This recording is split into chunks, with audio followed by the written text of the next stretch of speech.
Jadi kita mulai dengan metode energi untuk menentukan perpindahan, gitu ya. Jadi kalau kalimat lebih panjangnya metode energi untuk menentukan perpindahan.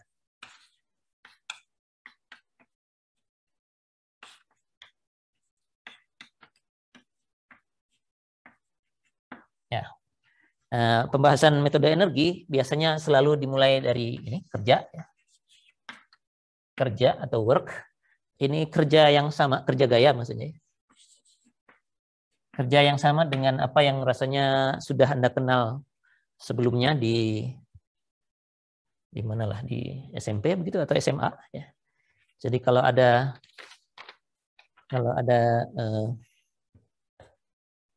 satu body misalnya, ya, yang di body itu ada gaya F seperti ini, kemudian body yang sama itu pindah, ya. Ya, kalau di kita perpindahannya pastinya kecil, tapi untuk memperjelas saya buat pindahnya agak besar begini. Ini ceritanya body yang sama. Jadi gaya F yang ada di sini sekarang jadinya ada di situ. Ya. Jadi dia mengalami perpindahan sejauh inilah, gitu ya. Perpindahan sejauh apalah, katakan D, gitu ya. Situ D, ya. Ya, D aja. Nah, yang namanya kerja hurufnya W biasanya, ya. Apa yang Anda kenal dengan kerja gaya itu apa? Gaya ini melakukan kerja sebesar gayanya sendiri dikalikan dengan perpindahannya. Dikalikan dengan perpindahannya. Perpindahannya yang mana di sini? Kalau di sini sih pindahnya sejauh D, ya. Tapi apakah ini F kali D? Yang Anda kenal? Kalau menghitung kerja gaya, F kali D bukan? Kalau gayanya pindah sejauh D seperti ini.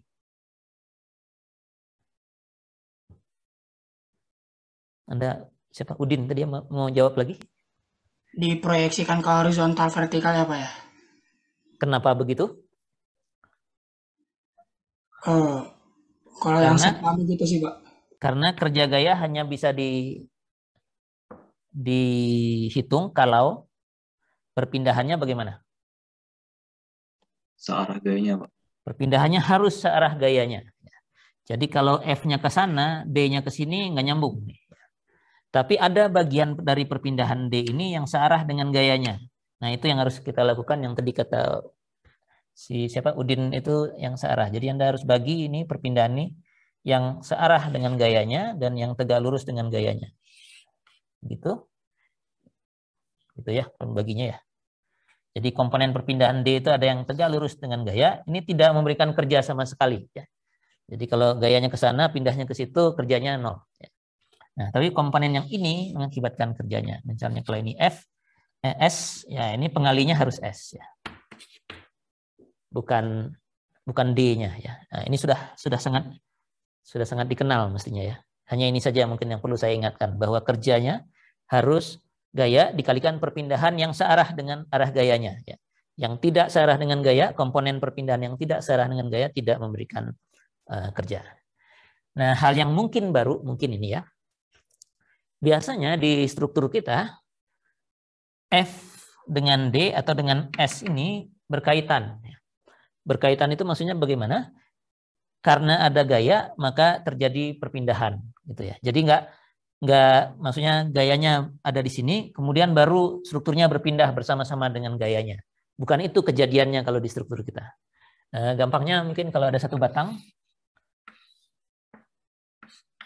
itu lalu ditarik mulai pelan-pelan, gitu ya. Gaya P-nya meningkat dari 0, naikkan. Seiring dengan meningkatnya P, maka ujung ini akan mengalami perpindahan sejauh delta.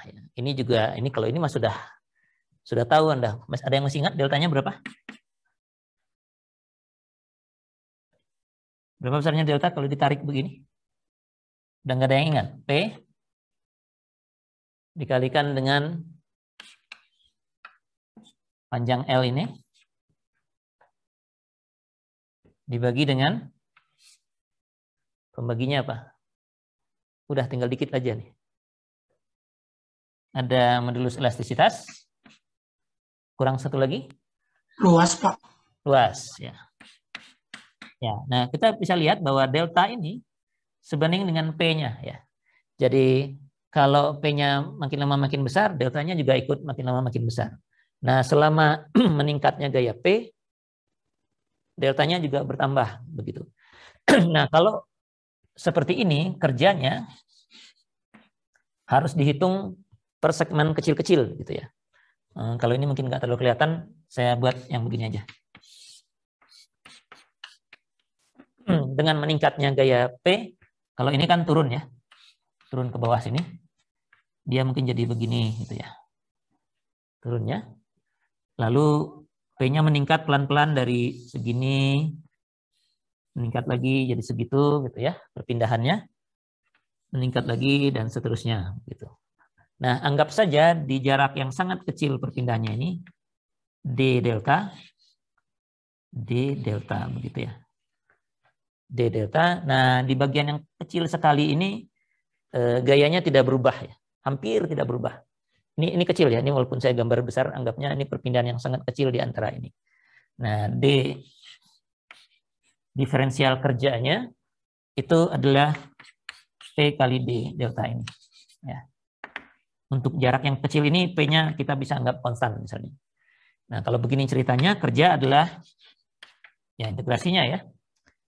Di W ini harus kita integrasikan supaya dapat W, maka ini adalah P T delta.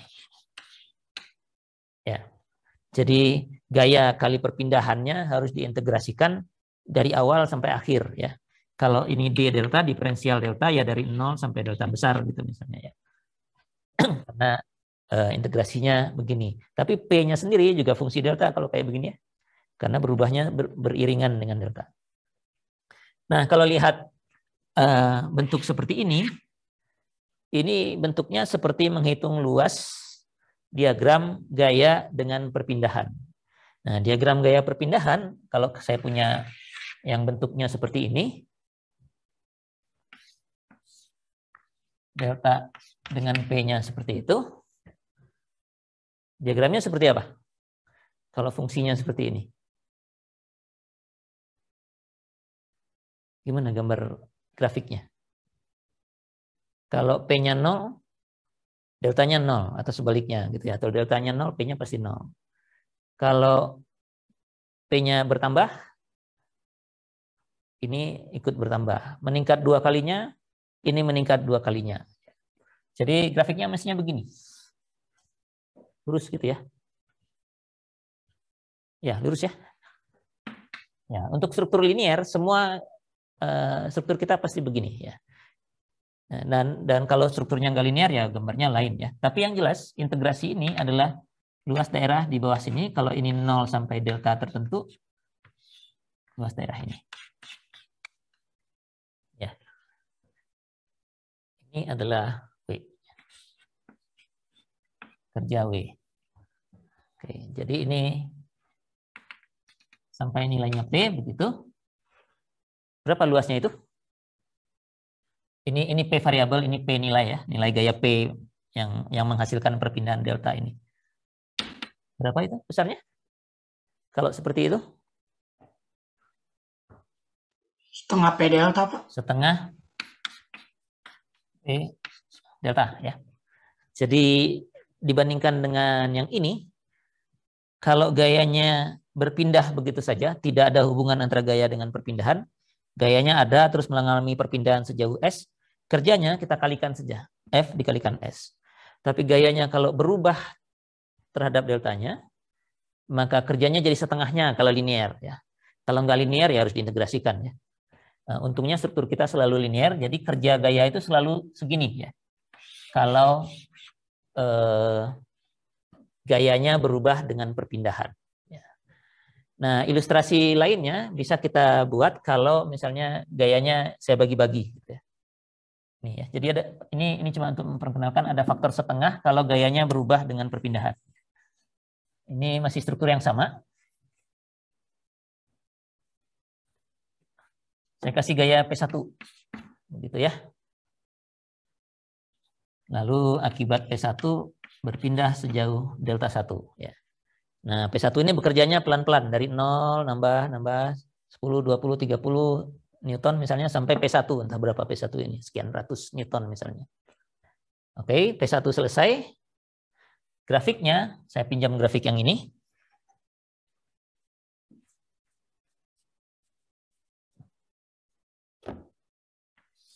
Ini delta. Ini berhenti di delta 1 ya. Gayanya sampai P1, perpindahannya berhenti di delta 1, kerjanya yang ini jelas ya. Yang tadi. Jadi kerjanya adalah W setengah P1 delta 1. Kemudian pada sistem yang ini P1-nya sudah beres nih, sudah ada di struktur. Saya tambahkan gayanya. Nah, yang bertambah pelan-pelan sekarang gaya P2 ini ya. Dari 0, 10, 20 Newton, 30 Newton, 40 Newton sampai gaya P2-nya terpasang di sini. Oke. Di akhir dari selesai P2 ini total gaya yang bekerja jadinya berapa? P1 tambah P2 mestinya ya. Jadi ini masih meningkat ke atas karena strukturnya struktur linear pasti meningkat terus ke atas. Ini grafiknya saya perpanjang. Maka akhirnya di suatu ini totalnya adalah P1 tambah P2 ya. Total gaya yang bekerja. Begitu. Perpindahannya nambah kan ya. Nah, nambahnya gimana lah. Ya pokoknya ujung ini nambah sampai sini gitu, saya perbesar aja. Kalau ini tambahannya sejauh delta 2, tambahan perpindahannya delta 2, maka di sini perpindahannya adalah delta 1 tambah delta 2. Ya. Perpindahan totalnya. Oke. Mana kerja yang dilakukan oleh gaya P2 di sana? Kalau ini kerja yang dilakukan, yang sudah diarsir ini, itu adalah kerja yang dilakukan pada saat gaya P1 ini kita tingkatkan dari 0 sampai P1. Ini. Nah, waktu dari sini sampai sana, itu kan setelah P1-nya udah, jadi P1-nya sudah diam. Yang bertambah adalah sisanya ini, tambahan dari P2, mulai dari 0 sampai P2 tambahannya. Nah, kerja yang dilakukan oleh gaya P2 dari 0 sampai P2-nya tercapai itu adalah yang ini mestinya. Ini adalah W, ya kalau yang tadi kita sebut W1, ini W2 yang setengah P2 delta 2 saja. Karena P2-nya bekerjanya hanya dengan perpindahan delta 2. Dia nggak ada urusannya dengan delta 1 ini. Karena tadi waktu delta 1 ada, dia belum lahir. Begitu. Nah, yang tersisa ini apa? Ada yang bisa menjelaskan kira-kira yang kotak yang tersisa itu apa? Kerja juga mestinya kan ya, karena itu semua yang di bawah fungsi ini kerja kan ya. Yang kotak ini besarnya berapa itu? Besarnya dulu aja kalau tidak itu kerjanya yang mana? Berapa besarnya kotak ini? Luasnya kotak ini yang belum diarsir?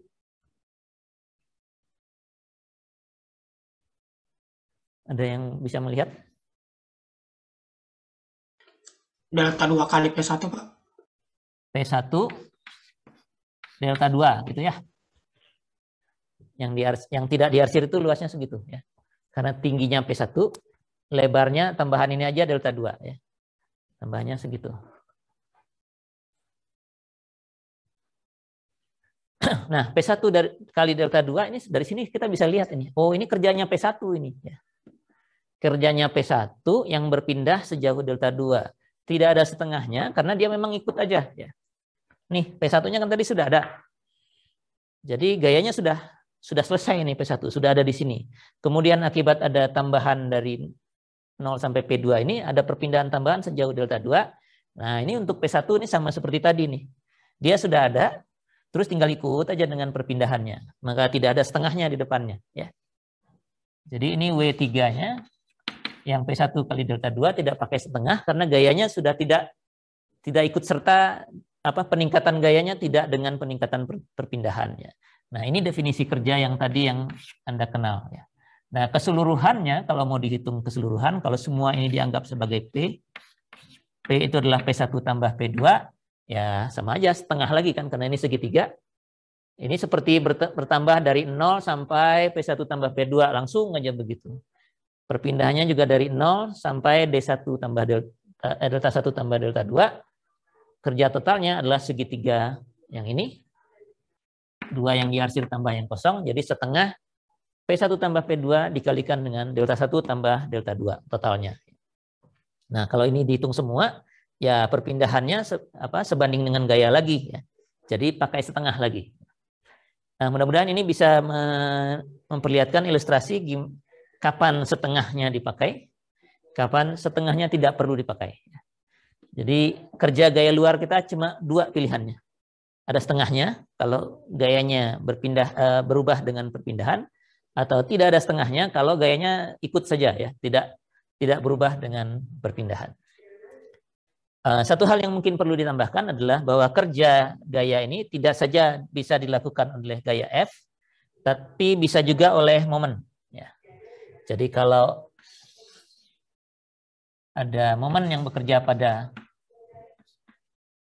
body ini, nah kalau momen yang bekerja, perpindahannya harus searah dengan momen ini juga ya. Nah, perpindahan yang searah dengan momen ini namanya putaran tentu ya. Kalau ini translasi, ini putaran ya. Jadi kalau body ini diputar, dikenai momen dia berputar. Tadi ada garis di sini, saya pasang garis saja di situ ya. Kemudian akibat momen itu dia akan berputar. Gimana bikin benda sembarangnya berputar? Begitulah ya. Yang jelas dia berputar sehingga garis ini jadi pindah ke sana misalnya. Garis yang tadi horizontal dia pindah ke sini.